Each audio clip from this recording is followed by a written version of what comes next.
At nandito nga ako sa area ng nasunugan. So, ayan, ipapakita natin. So, as in, wala talaga silang natirang gamit. So, ayan yung, baka naman sa may mga mabubuting puso dyan. Pwede po nating abutan ng tulong sila ate. Pwedeng bigas o cash o kahit na ano, damit, sapatos, or kahit na ano-ano mang kaya nating ibigay. So, PM nyo lang po si Kananay Vlog para sa information. Ayan, so nandito po tayo sa area, malapit sa aming bahay. Pwede i-video. Videohan niya sa loob para makita nila yung damage sa labas. Kahit mga damit, wala pong natira. Wala po. May nagbigay na po ng tulong. Meron na po.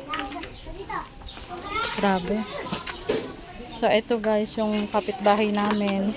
So, yung mga nakakaluwag-luwag naman dyan, baka naman po pwedeng magbigay kayo ng tulong dito sa kapitbahay namin. So, andun hanggang sa loob. Oh.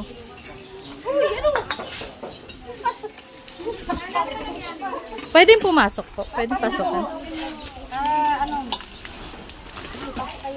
Wala yung may-ari. Wala po na sa barangay. Sige, sige. Mamaya po magbibigay ako ng tulong. Kawawa naman sila ate. Sige po kahit dito. Ayan, ito po yung loob ng bahay nila as in wala talagang natira. Amoy sunog pa talaga. Ayan, nakita nyo guys, sobrang nakakaawa sila ate. Yung pamilyang nandito, yung nakatira. As in wala talaga sila kahit pagkain, damit, wala po.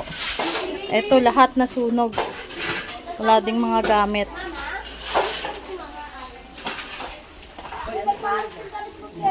Ayan.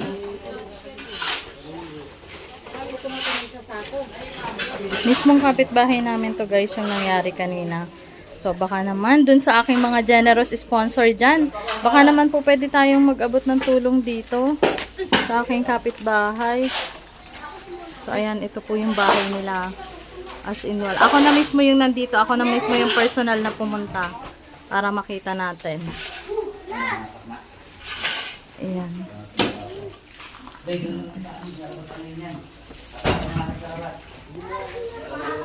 Buti na lang mababait yung mga kapitbahay, tulong-tulong. Sobrang daming gamit na natupok.